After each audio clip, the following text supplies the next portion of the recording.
Welcome to the February 2nd meeting of the Cape Cod Regional Government Assembly of Delegates. Call this meeting to order, and we will begin, as usual, with a moment of silence to honor our troops who have died in service to our country and all those serving our country in the armed forces.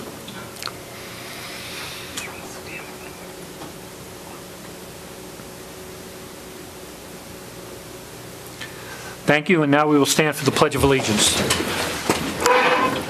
I pledge allegiance to the flag of the United States of America and to the republic for which it stands, one nation, under God, indivisible, with liberty and justice for all.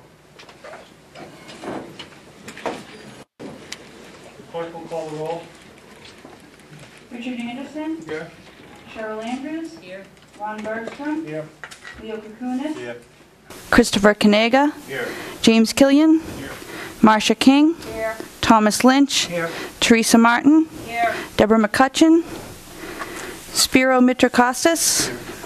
John Oman. Here. Paul Pilcher. Here. Anthony Scalise. Here. Julia Taylor. Here. Mr. Speaker, we have a quorum with 99.6% of the delegates. Thank you. Now I'll need a motion to approve the calendar of business. So moved. Been moved and seconded. I have a change in the calendar of business. The appointment of the clerk will take place at our next scheduled meeting on the 16th. The snowstorm has interfered with travel plans, but we will have that scheduled for the 16th. Okay, it's been moved. With that, I have a motion to approve the calendar of business. All those in favor say aye. Aye. Opposed? You should have received a copy of our journal of January 19th. Are there any additions or corrections to the journal? Hearing none. Approval of the journal. Okay, do I have a second? Second. Moved and seconded. All those in favor say aye. Aye. Opposed? The next item on our agenda is communications from Congressman William Keating, who is here. Thank you, Ron. Welcome. All right, it's great to be here. And you certainly have a great speaker system. I think it's like one of those movies that you would see with George Burns, like, oh God, where the voice comes down. So I'll move this away a little bit. It's just a pleasure to be here. We want to take the opportunity to, at the very outset, during our first week, that they've given me a recess. I feel like I'm in school sometimes.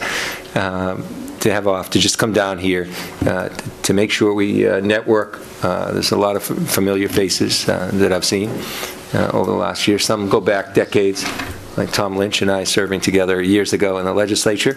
But we've had the opportunity already to have our committees assigned, including the Small Business Committee, Homeland Security, Foreign Affairs. We've opened up a Hyannis office in a new location, 297 North Street, is that right? It is. Right, so I got that right. I know how to get there, but sometimes I want to make sure I have that right. And I'm joined with Kevin Howe, who's to my right, your left, and Lance Lambros, who's on my left, your right. And we also have Cameron Wasilewski, and we have another person that is Stephanie Cox, who is familiar to you from her work in the legislature, so that we're up and running. We want to make everyone aware of that. The committees are assigned, and we've begun that process, and hopefully committees, all three of those committees, can provide me with a better opportunity to serve here. We know a lot of the regional issues that we're dealing with, and this group here it gives me the opportunity, I hope, to network both ways. Both because as you join together, you're regional and your view, but you all represent specific communities that we want to work with too on an individual basis. I think that the first few weeks have been fast-paced, and there's a lot that occurred.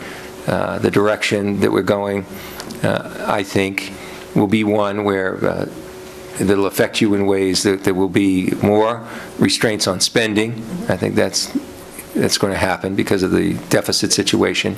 But there'll be opportunities in specific areas, hopefully in areas of renewable energy and areas where there's incubator type work with small businesses that we can be helpful with, and also to try and make sure we do everything we can to do good constituent work, because there's a great deal of need with people right now, and our phones are already ringing off the hook with people with individual problems.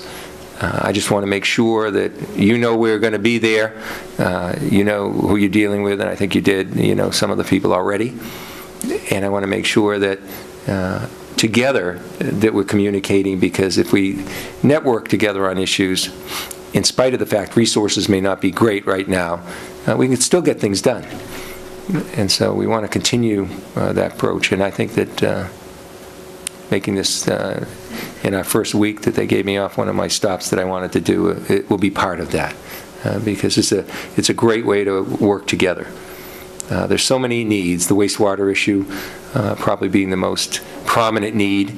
I met last week with the regional director of the EPA to discuss a lot of our problems in terms of wastewater, Mr. Spalding, and we had a discussion on the need to work together in a regionalization. He believes in that as an approach.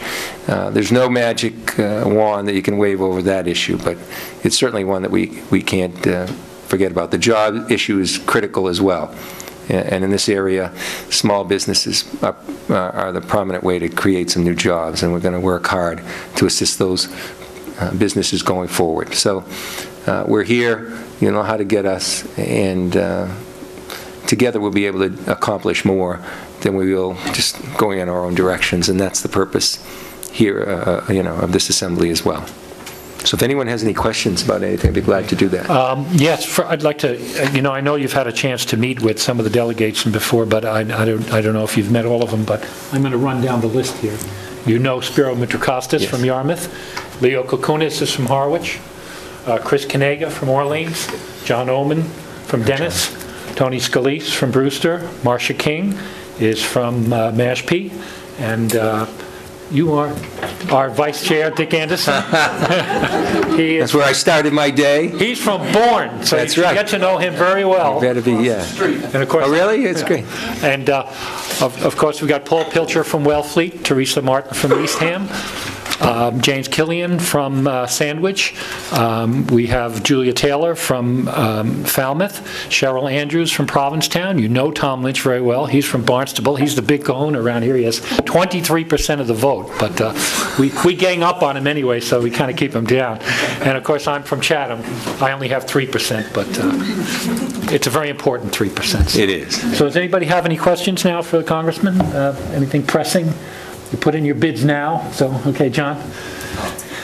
Nice to see you, Congressman Keating. Hey, John, good to see you again. Yeah, listen, I know that Every time we see each other, there's bad weather. There's bad I don't know weather. what's happening. I'm gonna make sure I have my snow tires on when That's I leave right. the building.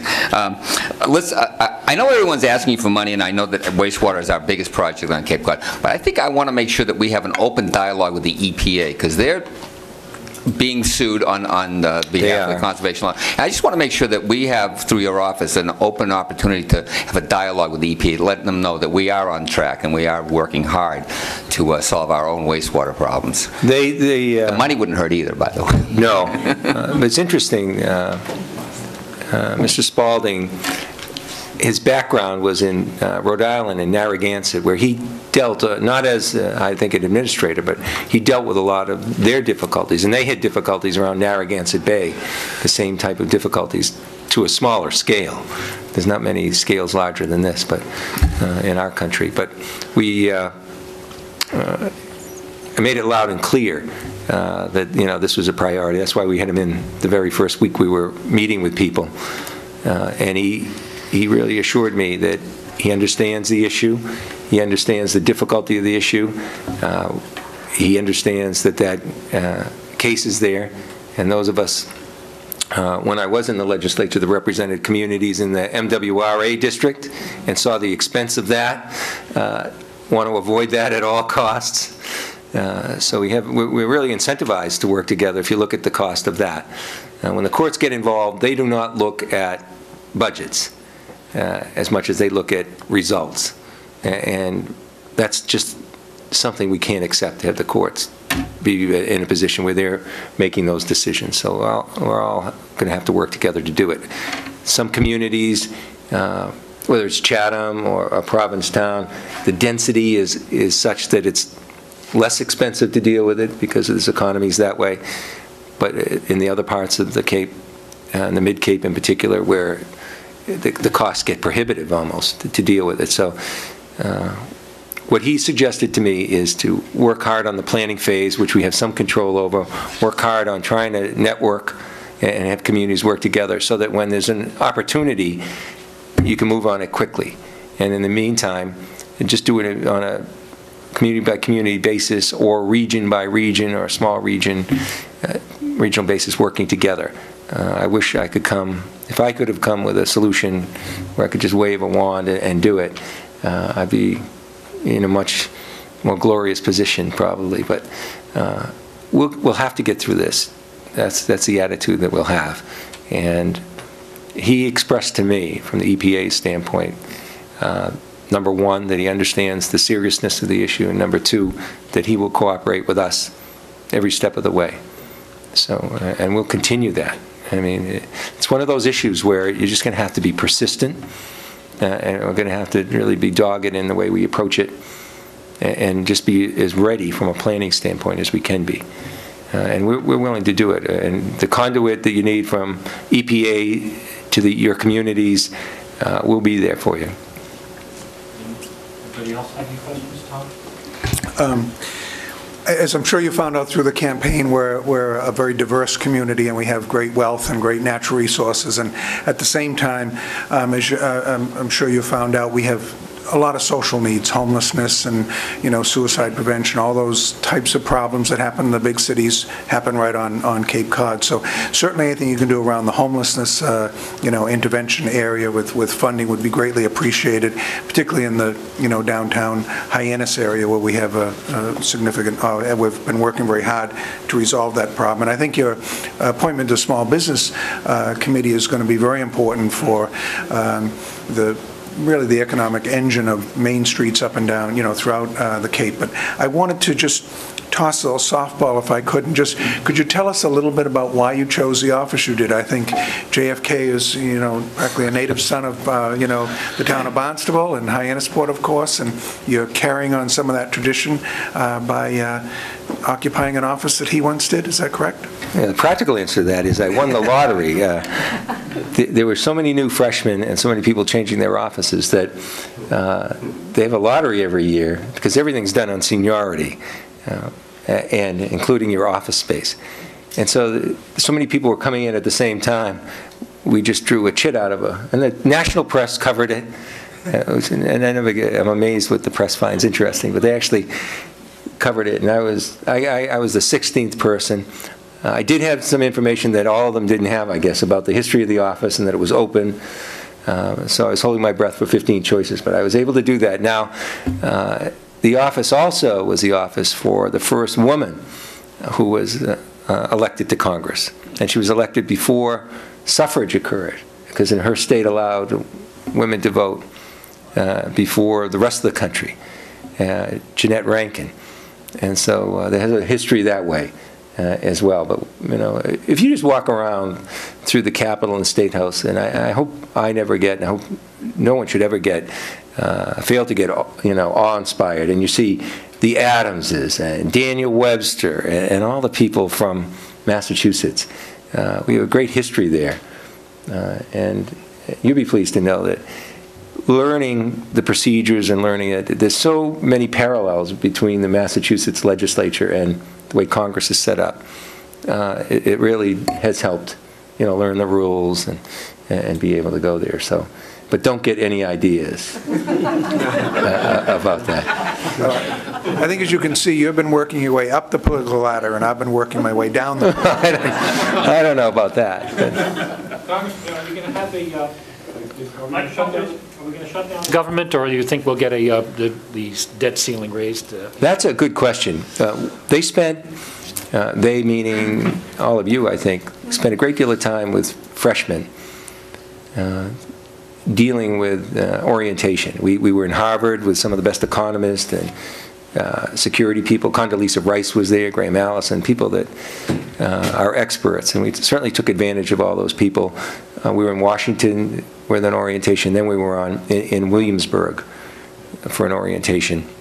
And each of those, they had economists.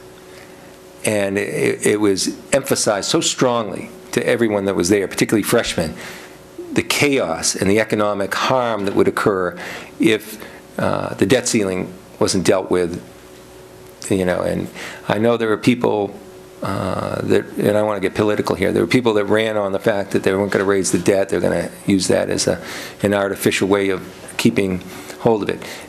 It just can't happen.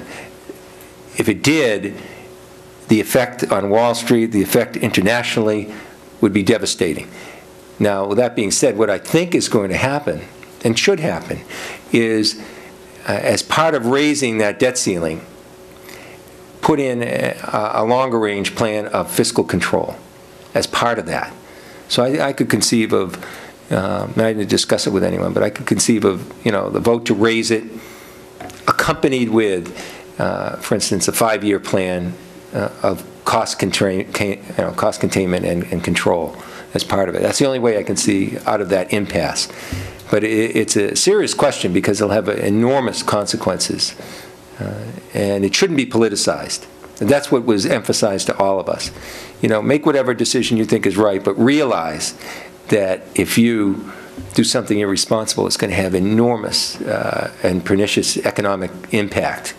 And even at that stage, you're going to have to go back and correct it and do it later on anyways. So that's what happened to us. That's about the only thing those economists could agree on. You just listen to all of them, and then we'd ask a practical question after listening to them and say, now, okay, that sounds great in theory. What would you do to get the economy specifically going? What would you do about, the tariffs? What would you do about the import and export situation? What would you do about the China currency issue? And then they would unanimously turn to us and just say, well, that's your job. So it was good to listen to all those economists. But, when it came down to really being specific, they turned the table on us. I was remiss earlier in not introducing Michelle Springer, our clerk, and Jenny Morey, our assistant clerk here. They're the ones actually going to be doing all the work here in the Assembly, dealing with all the communications and stuff. So they're the glue that holds everything together right now.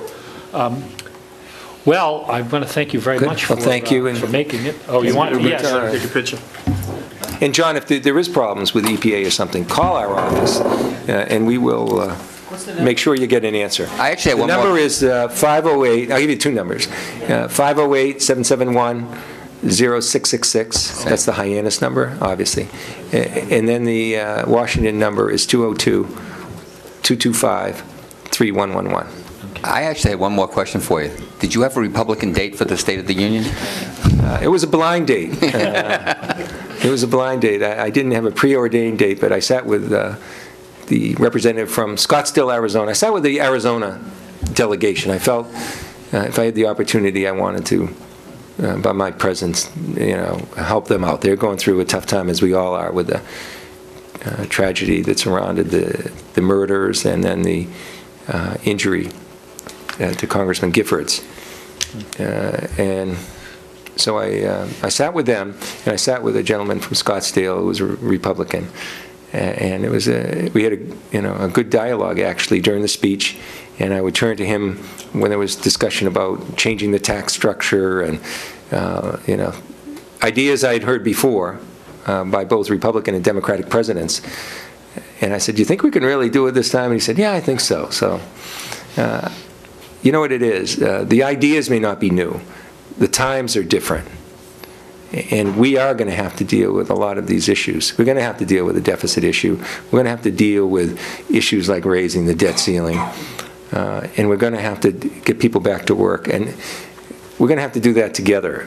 So I think there's a real sense, not out of kumbaya or any kind of feelings of kindred spirits suddenly merging together, but out of necessity.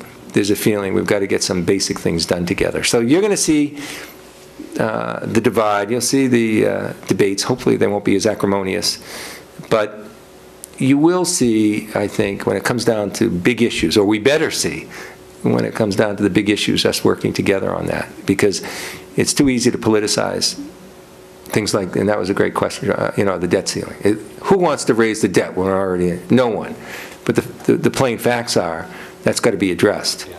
So those kind of issues we're going to have to, work together on. Okay. I understand everybody wants to have their picture taken with me, including the... All right. The easiest way to end the commission. We're all family.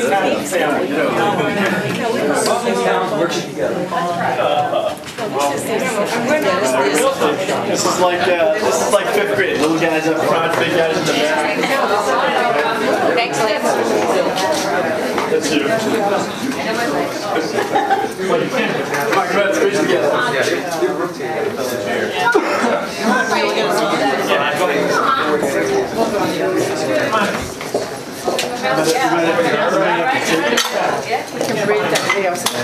on, Jim, get in.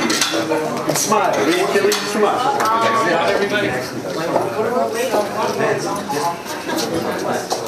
Everybody's in. All right, look at me. 1, 2, 3. Stay right there, because I'm going to take another. Lynch was smiling.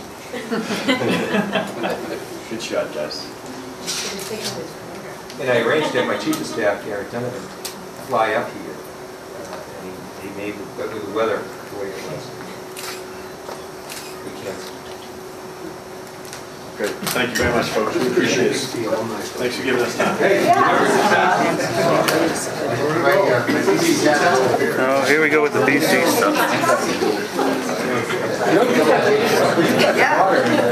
The light blue color is the new power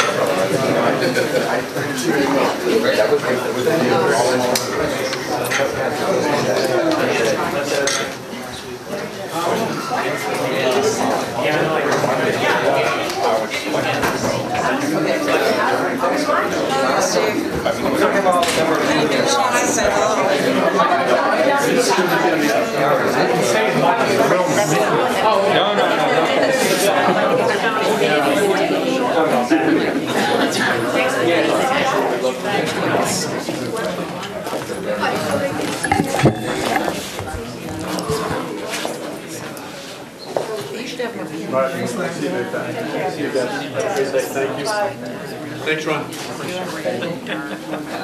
Hey, Lance, don't forget that.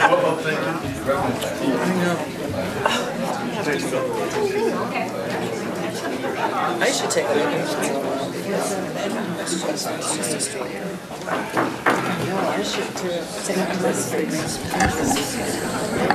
Okay, for our next item on our agenda is communication from the Board of Regional Commissioners. the Board of Regional Commissioners. That's you. That's you. And based upon what we said on last Saturday, the Cape Cod Regional Commissioners. And a cheerful good afternoon in this really terrible weather. I really have to hand it to Congressman Keating to come when the weather was bad, because, you know, we have the reputation people only show up when the sun's out, but there you have it. That's just you guys.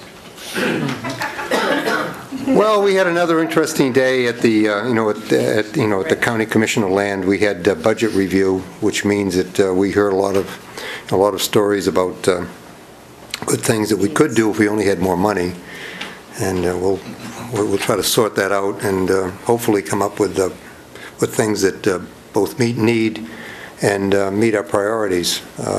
But other than that, we really, let's see, we didn't do too much there because we had, the Human Rights Commission came in at the end. The Human Service Department was, we reviewed their budget. And what was the first one? That was Children's Cove. Children's Cove. So it was pretty much what I'd call social services, ERDO, came in. AmeriCorps, they're looking for, see if they can get a grant for 6 more kids to participate. But other than that, how many of you, I think a lot of you went to the session on Saturday at over in Harwich. County government? Yes, we want a show of hands. How many attended? Because they were talking about this regional government. And by the way, one of the things that I noticed, as I looked around the audience, is that we need to get more people that don't come to these things to come, because I think we knew most of the people that showed up. So that was it was useful. They did tape it, so hopefully people will spend a couple of minutes watching parts of it, as they usually do when they watch the excitement of cable TV. But there was a lot of good stuff that went on there. And there was a lot of folks that were there that were suggesting ways that we should do business, and I wish they'd start talking to us, a little bit more, but we'll find out about that as time goes on. Did you have anything to add? No, but I just wanted to say that Teresa did a really good job being the moderator for it. It went very well. It went smoothly. Everybody had something really different to say. Julie, with her memory, didn't even need notes to go back and give the history of county government. And so I thought it was really, really well done. And I think it's given us some ideas for how we need to go forward, not only in terms of the Charter Review Committee, which is really a combination of our efforts, but also what we can do is we look through as we work through our organizational assessment that we are beginning as we speak. And it was interesting listening to the budgets and knowing that we're going to have this assessment, and knowing and having been at the meeting on Saturday to see what the community concerns are about county government. So putting it all together, it's almost like the stars are aligned, and that we're all thinking along the same lines as to how important county government can be and should be. But if we explore that just a little bit further, tighten things up that need to be. And also the idea of where there might be duplication or redundancy in town departments, that's becoming more obvious as we hear from the budgets. Like this morning, talking with RDO, Resource Development, with grants. We know the EDC has grants. We know others have grants. So there's a lot of grant making going on. And anyway, it's all been very educational, to say the least. And we had a great meeting with the congressman before you did. We got into more detail, and I think he understands very well the issues of regional government. There isn't anything that he could not relate to that we talked about, and we really discussed the gamut of concerns. And we know that there isn't a lot of money, if there's any money at all. He said the earmarks are just gone. He talked about the fact that being a coastal community, and he's talked to congressmen of other coastal communities who have the same concerns we do. And those earmarks for coastal communities, like we received just last year, when Congressman Delegates was here through APCC, remember that huge grant, $20, $30 million grant on the coastal studies? Those are not likely to occur again. So we're going to have to find a way to deal with our common interest in some fashion, but I think we know that we have a very great supporter in the U.S. Congress. And I also, yes, that's right, and it's a good place for you anyway. I did want to just state that Pat and I recognized that we were considered the regional commissioners. So I know that Ron attended Saturday's event because everyone was talking about that this is. Barnstable County. What is Barnstable County with Cape Cod, and is it in Cape Cod, or where is it, and that sort of thing. So we did point out that in the last formal charter review under the other assembly headed by Tom Bernardo, that there was a formal change made to our regional government, to the Cape Cod regional government. And so we noted that's how we were referred to today, and we appreciate that. And I think it is something that we have to start thinking about branding. And it was a very good meeting, and I also state that Teresa did a good job. I think a lot of people, some people probably weren't happy because they wanted every individual question, but the time did not allow, and I think she did a very good job in gleaning same subjects and items. So it went very well, and I couldn't figure out another way to have done it as effectively. I have to bring. And I think that I have to also thank the League of Women Voters. Well, actually, we have to thank the League of Women Voters. Actually held the meeting. Yes, they sponsored the meeting, and two years ago or so, there was another meeting that the League sponsored on regional government, and it wasn't attended half as well as this one. That room was packed. And so it goes to show you that the county government people are beginning to see where it's important, and our job is to keep it relevant and responding to the town's and to the region's needs. So with that, I'll give it back to the chairman. Well, first of all, Teresa should be complimented because she shut me up a lot over there. You know, turning off the microphone I thought was a little bit, out there. But in any case, she was getting signals. Okay, I wanted to mention one thing that I was very impressed with when Congressman Keating came over. I asked him what was his main motivation in serving, and what he told me is something that I think we should all take to heart, which is that we have a land of opportunity, and that his interest was to make sure that that opportunity stayed alive for all of us. And I thought, with that, it made me very hopeful, because we know that we are in very critical times, but we have to hope that our leadership is providing that optimism that will engender hope that we can actually come up with some solutions as to what our problems, both real and perceived, are. But in any case, I came away having a much more hopeful feeling after having heard him address the commissioners, and also over here as well. I think that without being Pollyanna-ish, I think we have to remember that he is indeed our congressman, and that we're hoping that he will provide the support for the programs that we need. We're all looking for money for different things, but I think the idea that he is engendering hope will lead us to something useful, including the money. So in any case, I just wanted to share that part with you.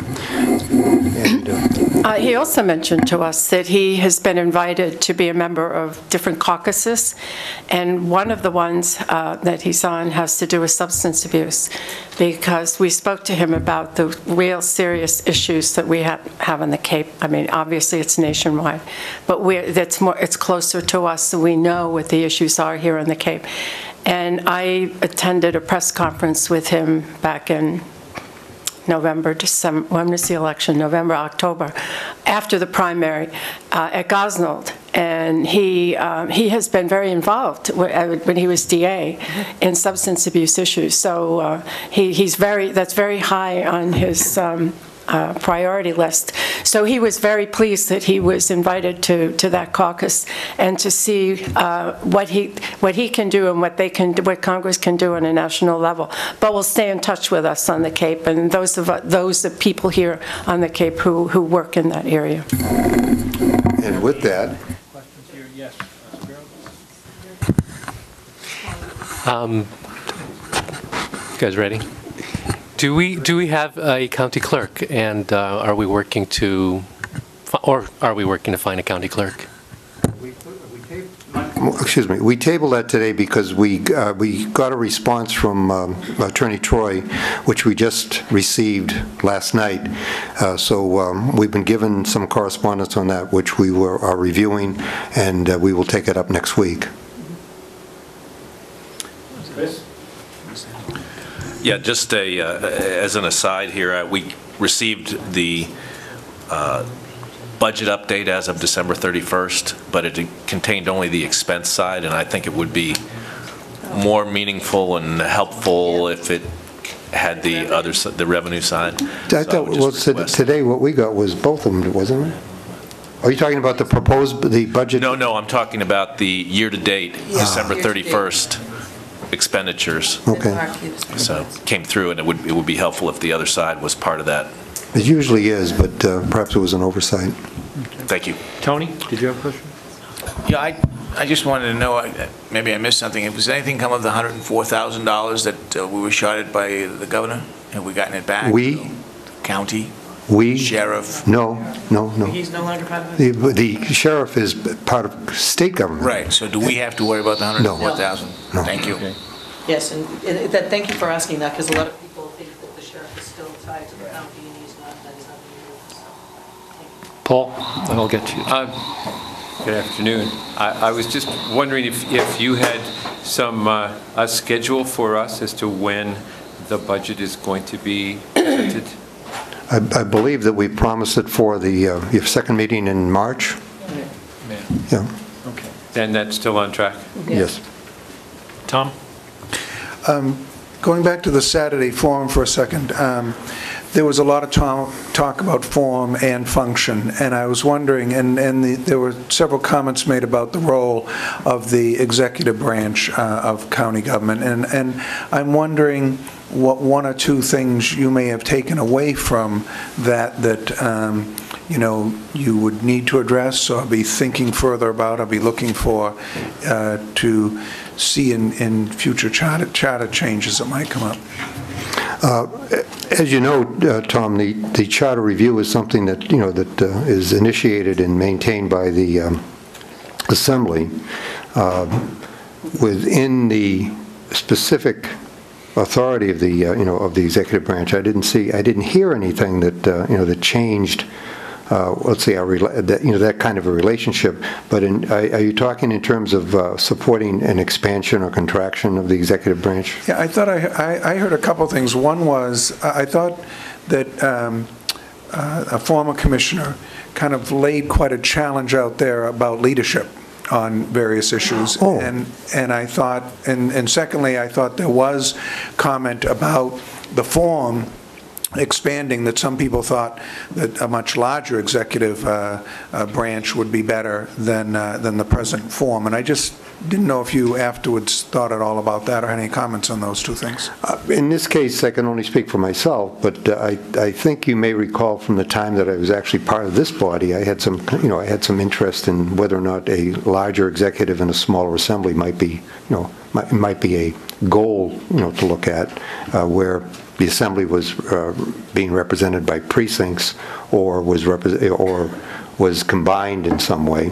But I believe that Rob O'Leary's challenge was that when we brought up the idea of, you know, of regional, say regional services, that he was suggesting instead of setting up a, you know, an office to do that with a person, that it was our responsibility to do that. And I've always believed it was our responsibility to do that. And indeed, if we get through the budget process and that, you know, and that's something that survives, it would be my opinion that it would be our joint responsibility to make sure that that was successful in the first year that it happened, so that it would remain, it would be under our control and perhaps be placed within an existing department. My bias would be for the Resource Development Office, since the grant-making activity is already something that puts those folks in touch with the individual communities. But that's something I think we have to sort out, because as a Board of Commissioners, we haven't talked about that. So I'm just expressing a personal opinion on that at this point. Pat, Sheila? I remember that clearly, and he really did call for leadership in the role of county commissioner, or the executive branch. And I think that what he was referring to is historically, you know, there's been the tension between the county and the towns, and you don't want to come off as though you're doing a county takeover, but where is it prudent to show leadership and to be more forceful in issues that would be actually helpful to the towns, and to try to show where are those places that we can assist towns and relieve them of some of the burdens they have, and yet and by doing so, that still does not affect their control or their power. So I think that that really is up to us. Instead of us going to the town saying, how can we help you, we need to take the initiative and say, this is how we can help you. These are good things for you, and yet we're not here to take you over or to, you know, usurp your authority or your territory. The other conversation was the assembly, and the weighted vote and the structure of the assembly. So people are looking at us, and again, if county government isn't relevant to the people of the county, there will be no need for it. So our survival is how we are going to be responsive and relevant in the future, and I think that that is how we have to structure our budget, in looking at what is facing us in the future and how are we going to respond to that, and how can we respond to that better in a regional way, and allow the towns to still function and be able to function in their capacity. As you, John, did you have something? Thank you, Mr. Speaker. I want to once again thank the League of Women Voters, because I was very gratified and surprised, frankly, at how to pack a room in January at 9:30 in the morning. I mean, it was amazing to watch. And I counted people from every community of the Cape. Absolutely. So that was very gratifying. But one thing that I thought was lacking in it, and is very correctable, is I thought that the audience really wanted interaction, not just written requests. And I thought that it is an opportunity for the commissioners and perhaps the Assembly to take leadership in that and have an ongoing forum somehow. Don't make this the only chapter of that. I just saw some very thoughtful people with some very thoughtful ideas. You could almost see them jumping out of their chairs when, say, Rob O'Leary made his leadership comment. You could just see that it was palpable in the audience. And I just want to make sure that we have an opportunity to give the public more input. We want it, they need it, and with the regionalization being really at the forefront of the debate now, and with the budgets all shrinking in all the towns, I think this is an opportunity to re-energize and have that happen again. I hope that we can come together and do that again.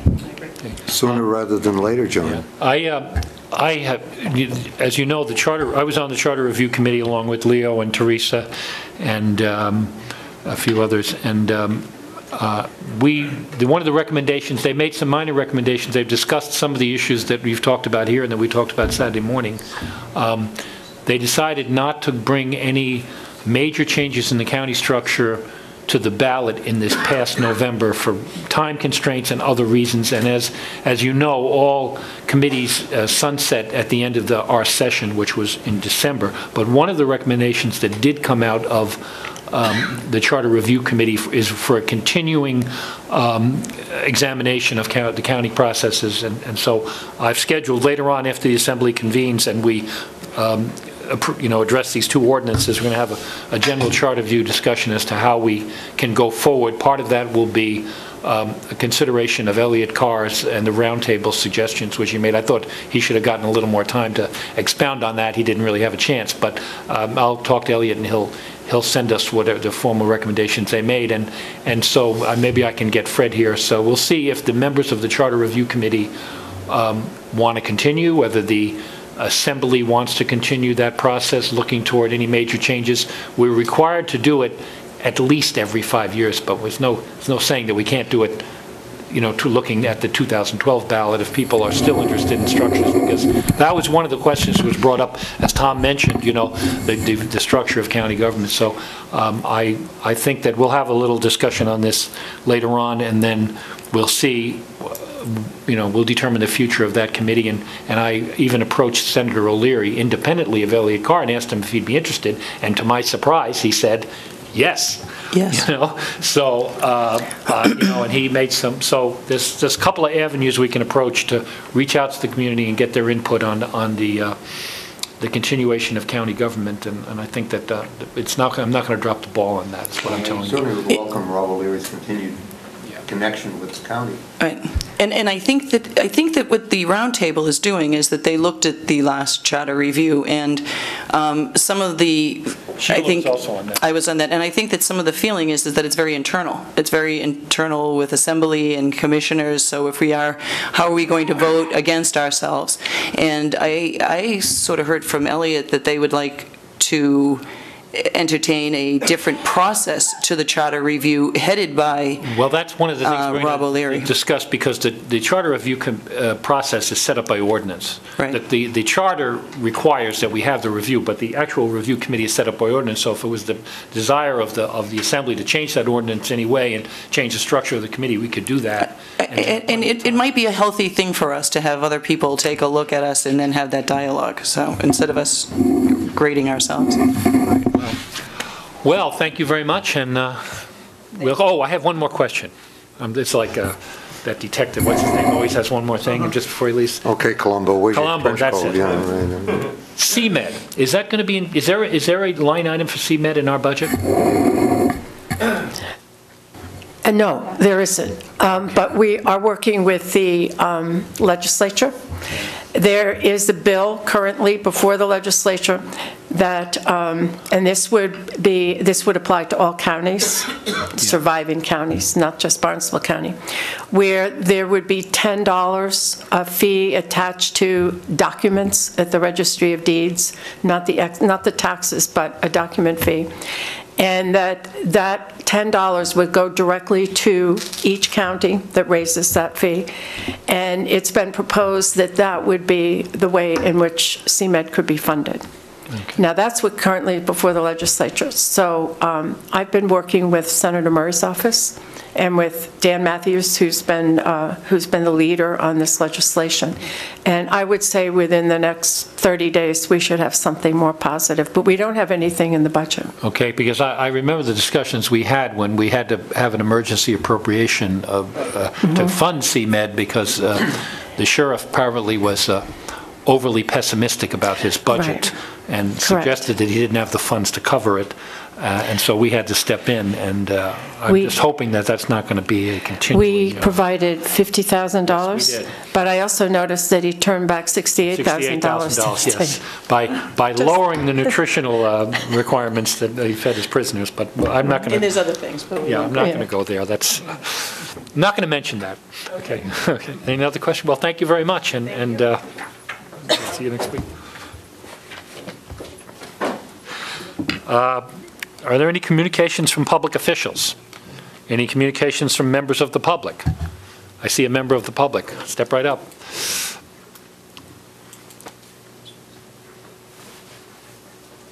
I guess I have to push this in, or is it going? Well, you might have left it on. Is the green light on?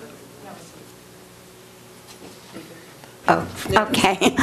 As you know, I'm Jerry Rappaport from the League of Women Voters, and I don't really have to say anything after the discussion, but I did come today because I knew the charter review was on your agenda, and I, at this point, just want to underscore the huge interest there is in county and county government. I mean, we had maybe 150 people. You couldn't sit, there were no chairs left, and I did see at least 8 people from the Assembly. And I do want to thank Julia and Bill Doherty and Teresa for what they gave to the panel, and I thought it was a most stimulating, exciting experience. And as you several mentioned, how we're going to build on this and who can do what is, I think, something we all need to consider to help that energy and interest produce something that's of value to us. It was very hard when we have these forums, and if we have people who ask their individual questions, a lot of them make a speech. And we only had half an hour for questions because the center needed us out of there by noon. So we tried to do it this way by taking the questions and trying to condense them so that the important topics were addressed. And I do have all the questions, so we're going to see how we can build on that too.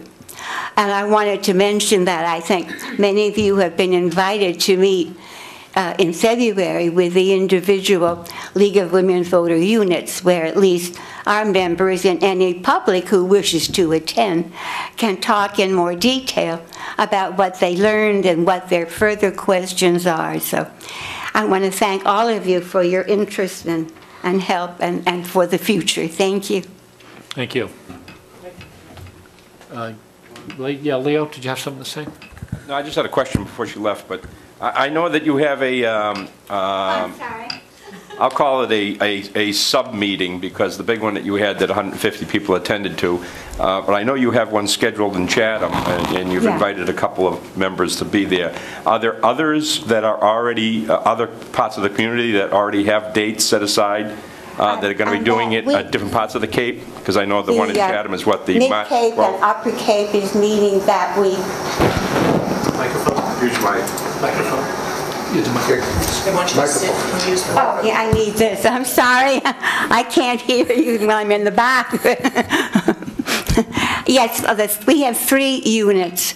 The Mid and Upper Cape is one unit that's meeting one day that week. I forget which day. The Nauset unit, which is the Orleans, Brewster, Eastham, Wellfleet, and anybody who lives further out on the Cape, will be meeting Wednesday morning. that week, and we had hoped that Mr. Scalise and Mr. Kanaga would come along with Teresa Martin and offer our members the opportunity. And it may be that we will have invite. The public is always welcome to any of our meetings, so we would be pleased to have others join us, and I can send you the list. Thank you. Okay. Anything else? Okay, thank you. Okay, we will now, the